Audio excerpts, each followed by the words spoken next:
Hello friends, welcome to Kalyani சுலகம். பீச்சினுடைய அலை ஓசை எப்படி இருக்குது பாருங்கள். சத்தம் ஓயாமல் கேட்டுக்கிட்டே இருக்குது. பீச்சுக்கு போனாலுமே ரொம்ப ஆசையாக இருக்கும். அந்த மணலில் விளையாடுறதுக்கும் சரி, அதே மாதிரி பீச்சில் கால் வச்சு அந்த அலை ஓசையை கேட்குறதுக்கும் ரொம்ப பிடிக்கும். நான் பாருங்கள், போன வேலையை விட்டுட்டு எந்த வேலையை பார்த்துட்ருக்கேன்னுட்டு. எதுக்கு தெரியுமா அங்கே போகணும்? எந்த பீச்சுக்கு தெரியுமா போகணும்? பட்டினப்பாக்கம் பீச்சுக்கு தான் போயிருந்தோம். சாட்டர்டே அன்னைக்கு எடுத்த வீடியோ தாங்க இது. மீன் வாங்கலாம் அப்படின்னு சொல்லிட்டு போயிருந்தோம். ரொம்ப நாள் ஆசைங்க எனக்கு பட்டினப்பாக்கம் பீச்சுக்கு, ஏதோ ஒரு பீச்சுக்கு போய் அங்கே போட்டில் இருந்து ஃப்ரெஷ்ஷாக இறக்குற அந்த வலையில் இருந்து வாங்குகிற மீனை வாங்கணும்னு ரொம்ப ஆசை. ரொம்ப நாளாக கேட்டுக்கிட்டே இருந்தேன். சரி வா அப்படின்னு சொல்லிவிட்டு எங்கள் வீட்டுக்காரு லாஸ்ட்டு சாட்டர்டே தான் வந்து கூப்பிட்டு போயிருந்தார். பட் நாங்கள் போயிருந்த நேரம் போட்டெல்லாம் பாருங்களேன் ஓரமாக இருக்குது. போட்டில் இருந்து யாருமே வந்து ஃபிஷ்ஷெல்லாம் வந்து இறக்கலை. சரி, போனதுக்கு பீச்சிலையாவது கொஞ்சம் நேரம் நின்று இருந்துட்டு பீச்சை வேடிக்கை பார்த்துட்டு வரலாமேன்னு சொல்லிவிட்டு பட்டினப்பாக்கம் பீச்சில் கொஞ்சம் நேரம் நின்றுட்டு இருந்தோம். மெரினா பீச் மாதிரி, சாந்தோம் பீச் மாதிரி மணல் வந்து அதிகமாக இல்லைங்க. டக்குன்னு அப்படியே ரோடு ஓரமாகவே வந்து பீச் இருக்கிற மாதிரி இருந்தது. அதனால் அந்த கடலில் கால் வைக்கிறதுக்கு பயமாக இருந்தது. கொஞ்ச நேரம் நின்று வேடிக்கை பார்த்துட்டு வந்துட்டோம்.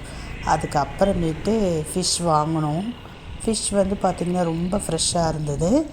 ரேட் வந்து சீப்பான ரேட்லாம் சொல்ல முடியாது, காஸ்ட்லியாக தாங்க இருந்தது. ஆனால் ஃப்ரெஷ்ஷாக இருந்தது. அதனால் எனக்கு காசு போனாலும் பரவாயில்ல, ஃப்ரெஷ்ஷாக கிடைக்குதே அப்படின்னு சொல்லிட்டு வாங்கிட்டு வந்திருந்தோம். பட்டினப்பாக்கம் அந்த ஃபிஷ் மார்க்கெட்குள்ளெல்லாம் நாங்கள் போகல. அங்கே நிறைய கடைகள் எல்லாம் இப்போ கட்டி விட்டுருக்காங்க இல்லைங்களா, அந்த இடத்துக்கு போகல. நான் வந்து இப்படி வெளியவே வாங்கிக்கலாம் அப்படின்னு சொல்லிட்டு வெளியவே நிறைய கடை இருந்தது. இப்போ உங்களுக்கு பார்க்குறப்ப தெரியும், அங்கே ஒன்று இங்கே ஒன்று, அதே மாதிரி தொடர்ந்த மாதிரியும் இருந்தது. அங்கே தான் போய் ஃபிஷ் வாங்கணும். நிறைய பேர் வாங்கிட்டு இருந்தாங்கங்க. நிறைய மக்கள் வந்து பார்த்திங்கன்னா அங்கங்கே நின்று ரேட் பேசி வாங்கிட்டு இருந்தாங்க. பட் ரேட்டெல்லாம் எடுத்த உடனே ரொம்ப ஹெவியாக சொல்கிறாங்க. கேட்குறதுக்கு கொஞ்சம் பயமாக இருக்குது எனக்கு, ஏதாவது சொல்லிவிடுவாங்களோ அப்படின்ட்டு. அப்புறம் யோசித்து கேட்டேன். கொஞ்சம் வாங்கணுங்க. நண்டு, எறா, அப்புறம் ஃபிஷ்ஷு இந்த மாதிரிலாம் வாங்கணும். பெரிய மீன் வாங்கிறதுக்கு தான் போயிருந்தோம். அந்த மாதிரி பெரிய மீனில் ரொம்ப ரேட் சொல்கிறாங்க. எனக்கு ரேட் எப்படி கேட்குறதுன்னு தெரியல.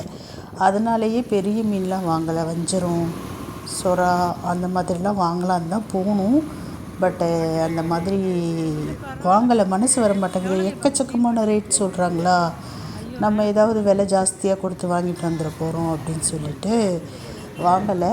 பட்டு சின்ன ஃபிஷ்ஷாக இருந்தாலும் ரொம்ப ஃப்ரெஷ்ஷாக இருந்தது. அதை பொறுத்த வரைக்கும் எனக்கு ரொம்ப திருப்தி தாங்க. ஏன்னா மாங்காடுலலாம் பார்த்திங்கன்னா காசு கொடுத்தாலும் ஃப்ரெஷ்ஷாக கிடைக்க மாட்டேங்குது. எனக்கு அது கொஞ்சம் மனசு வருத்தமாக தான் இருக்குது. இந்த பட்டினப்பாக்கத்தில் நல்லா ஃப்ரெஷ்ஷாக இருந்ததுங்க. அதே மாதிரி என் வீட்டுக்காரர் திருவான்மையூர்லாம் போவார் வேலை விஷயமா. திருவான்மையூர், சாந்தோம் அந்த மாதிரி சைட்லாம் போவாங்க. அப்போ பார்த்திங்கன்னா நல்லா ஃப்ரெஷ்ஷாக வாங்கிட்டு வருவார். எப்படியோ ஃபிஷ்ஷு வந்து பார்த்திங்கன்னா ஓரளவு எனக்கு பாதி ஆசை தீர்ந்ததுன்னு சொல்லிட்டு தான் சொல்லணுமே. ஃப்ரெஷ்ஷான மீன் கடற்கரைக்கு போய் வாங்கிட்டு வந்ததில் இப்போ ஃபிஷ்ஷு வாங்கிட்டு வர வழியில் இளநீர் குடிக்கலாம் அப்படின்னு சொல்லிட்டு இளநீர் குடித்தோம். இந்த கிளைமேட்டுக்கு இளநீர் குடிச்சிட்டு சளியே பிடிச்சிக்கிச்சு அப்படின்னு சொல்லிட்டு தான் சொல்லணுமே. பட் எங்கே போனாலும் எங்களுக்கு ரொம்ப ஃபேவர் என்ன அப்படின்னு சொல்லிட்டு பார்த்திங்கன்னா இந்த டெண்டர் கோகோனட் தான் ரொம்ப பிடிக்கும். அதே மாதிரி இந்த ரோட் சைடில் இருக்கிறவங்களுடைய அந்த வியாபாரியும் நம்ம என்கரேஜ் பண்ண மாதிரி இருக்கும் அப்படின்னு சொல்லிட்டு இளநீர், அப்புறம் கரும்பு ஜூஸ் இதெல்லாம் வந்து விரும்பி குடிப்போம் நாங்கள். இப்போ வீட்டுக்கு வந்துட்டோங்க. வீட்டுக்கு வந்துட்டு கொஞ்ச நேரம் கூட நான் தாமதிக்கலை. உடனே ஃபேஸ் வாஷ் பண்ணிவிட்டு போய் மீன் க்ளீன் பண்ண போயிட்டேன். அப்புறம் அவர் சாப்பிட்டுட்டு வந்து கொஞ்சம் என் கூட உட்காந்து ஹெல்ப் பண்ணிகிட்டு இருந்தார். என்ன ஹெல்ப் பண்ணுவார், அந்த பூனையை துரத்துவார். பூனைங்க வந்து ரொம்ப அட்டகாசம் பண்ணுங்க. அந்த ஃபிஷ்ஷை வந்து அப்படியே கையில் இருந்து பிடுங்காத குறையாக வந்து இழுக்குங்க. அதை வந்து கொஞ்சம் கண்ட்ரோல் பண்ணுவார் அவர் பக்கத்தில் உட்காந்துக்கிட்டு. நான் அப்படி இப்படி திரும்பினேன்னா 1-2 மீனையும் எடுத்து போட்டுருவார் பூனைக்கு. என்கிட்ட பூனையை திட்டுற மாதிரியே திட்டிட்டு அவர் வந்து பார்த்திங்கன்னா சைடு கேப்பில் பூனைக்கு மீனை 1-2 எடுத்து போட்டுருவார், பாவண்டி அப்படின்னு சொல்லிட்டு. இப்போ நான் ஒன்று ஒன்றா எடுத்து வச்சுக்கிட்டு இருக்கேன். வாங்கிட்டு வர்றதெல்லாம் நல்லாதாங்க இருக்குது. க்ளீன் பண்ணுறதுக்கு தான் போதும்னு ஆயிடுச்சு. நாங்கள் வந்து காலையில் ஒரு 10 மணி போல் வீட்டிலேருந்து கிளம்பி போயிட்டு ஈவினிங் இல்லை, ஆஃப்டர்நூன் வந்துட்டோம். ஒரு 1-2க்குள்ளே ரிட்டன் வந்துட்டோம். என் பொண்ணு பார்த்திங்கன்னா 4:30 மணிக்கு காலேஜ் விட்டு வரா. அவள் வர வரைக்கும் க்ளீன் பண்ணிகிட்டு இருந்தேன். அவ்வளோ நேரம் ஃபிஷ்ஷெலாம் நிறைய இல்லை, அந்த மாதிரி பார்த்து க்ளீன் பண்ணுவேன். நான் க்ளீன் பண்ணி வாங்கிட்டு வருவார் ஃபிஷ்ஷை. மறுபடியும் நான் ஒரு 1/2 மணி நேரம் க்ளீன் பண்ணிக்கிட்டு இருப்பேன்.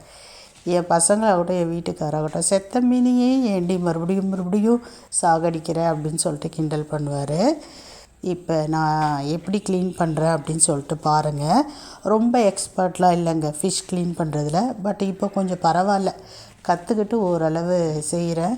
எறா நண்டெல்லாம் கடகடன்னு க்ளீன் பண்ணிவிடுவேன். எறா க்ளீன் பண்ணுறது கூட அந்த உள்ளே இருக்க குடல் எடுக்கிறது கொஞ்சம் சங்கடமான வேலை தான், கொஞ்சம் டைம் எடுக்கும். இந்த ஃபிஷ்ஷு தாங்க எனக்கு க்ளீன் பண்ணுறது கொஞ்சம் கடினமான வேலையாக இருக்கும். பாருங்கள், இந்த மீன்லாம் தான் வாங்கிட்டு வந்திருந்தேன். இந்த ஃபிஷ்ஷு பார்த்திங்கன்னா என்னமோ பேர் சொன்னாங்களே, என்ன பேர், வரிப்பாறை சொல்லிட்டு சொன்னாங்க. நல்லா இருந்ததுங்க. அடுத்தது எறா, அடுத்தது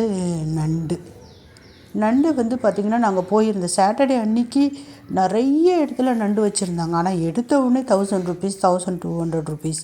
எத்தனை நண்டு வச்சுருந்தாங்கன்னு பார்த்தீங்கன்னா ஒரு 9 நண்டு 10 நண்டு அப்படி தான் வச்சுருக்காங்க. ஆனால் பார்த்திங்கன்னா 1000 ரூபா, 800 ரூபா, 700 ரூபா அந்த மாதிரி ரேட் பேசி வாங்கணும் போல் இருக்குது. எனக்கு ரேட்டும் பேச தெரியல, ஒன்றும் தெரியல. அதுக்கப்புறம் நானே ஒரு ரேட்டை சொல்லிவிட்டு, அந்த ரேட்டுக்கு நீங்கள் எவ்வளோ கொடுப்பீங்களோ அவ்வளோ கொடுங்க அப்படின்னு சொல்லிட்டேன்.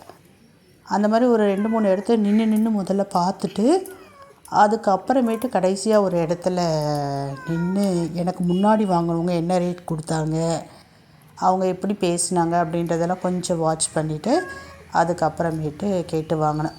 ஓரளவு 7-9 நண்டெல்லாம் 400-500 அந்த மாதிரி கொடுத்து வாங்கிட்டு போனாங்க. எங்கள் நேரம் நாங்கள் போய் நின்ற நேரம் ஒரு இடத்துல காலியாக தாங்க இருந்தது. எங்களுக்கு முன்னாடி ஒருத்தர் தான் வாங்கிட்டு இருந்தார். நாங்கள் போய் நின்ற நேரம் கடகடன்னு ஒரு 4-5 பேர் வந்துட்டாங்க. அதுக்கு முன்னாடி வரைக்கும் ரேட்டும் கொஞ்சம் நியாயமாக, நண்டும் கொஞ்சம் நிறைய வச்சு கொடுத்துட்ருந்தார் அந்த நண்டு விற்றுட்ருந்தவங்க. ஆனால் பாவங்க, அந்த வலையில் இருந்து பிரித்து 4 பேர் உட்காந்து எடுத்து போடுறாங்க. ஒருத்தவர் வந்து அதை எடுத்து கூறு கட்டுற மாதிரி கூறு கட்டி கொடுத்துட்ருந்தார். ஆனால் வேலை வாங்குது பாவம். நம்மக்கிட்ட வந்து 200, 300, 400ன்னு நம்ம கொடுத்தாலும் அங்கே வேலை செய்கிறாங்க அத்தனை பேர். அதனால் நம்ம கஷ்டப்படாமல் தான் கொடுக்கணுமே. நாங்கள் போன நேரம் 5 நண்டு வச்சுட்டு எங்ககிட்ட 200 வாங்கினோம். பரவாயில்ல, நல்லா ஃப்ரெஷ்ஷாக இருந்தது. இது பாருங்கள், இது காளான் மீன் நினைக்கிறேன். இந்த காளான் மீன் வந்து 2 மீன் 1 கிலோவுக்கு மேலே நிற்கும்னு நினைக்கிறேன். 1 கிலோ 1.25 கிலோ. ரேட் வந்து பார்த்திங்கன்னா 1200, 1500 அந்த மாதிரி சொல்லியிருந்தாங்க. நான் வாங்கின மீனில் ஒரு குட்டி மீன் 1-2 மாட்டுச்சு. அடுத்தது பாருங்கள், ஃபிஷ் க்ளீன் பண்ணிகிட்ருக்கேன். எறா க்ளீன் பண்ணிட்டேன். அடுத்ததாக பார்த்திங்கன்னா நண்டு க்ளீன் பண்ணிட்டேன். அடுத்தது ஃபிஷ் க்ளீன் பண்ணிகிட்ருக்கேன். எனக்கு இந்த ஃபிஷ் க்ளீன் பண்ணுற வேலை தான் கொஞ்சம் வந்து கடினமான வேலை. அது மேலே இருக்கக்கூடிய செதில், அடுத்தது இந்த சைடில் இருக்கக்கூடிய அந்த துடுப்பு, இது எல்லாத்தையும் கட் பண்ணி எடுக்கணும். இப்போ குடல் எடுத்துக்கிட்டு இருக்கேன். நான் இதுக்கு முன்னாடி வீடியோஸ் போட்டிருக்கேன். நண்டு எப்படி க்ளீன் பண்ணணும், இறால் எப்படி க்ளீன் பண்ணணும், ஃபிஷ்ஷு எப்படி க்ளீன் பண்ணணும் அப்படின்னு சொல்லிட்டு தேவைப்படுறவங்க என்னுடைய வீடியோஸை போய் செக் பண்ணி பாருங்கள். அதிலெல்லாம் கொஞ்சம் தெளிவாக போட்டிருப்பேன்.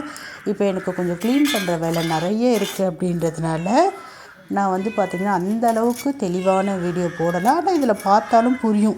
புதுசாக ஃபிஷ் க்ளீன் பண்ணுறவங்க வந்து பார்த்திங்கன்னா ஓரளவு இந்த வீடியோவை பார்த்து கண்டிப்பாக கற்றுக்கலாம். பாருங்கள், இப்படி தான் நான் வந்து ஃபிஷ் க்ளீன் பண்ணுவேன்.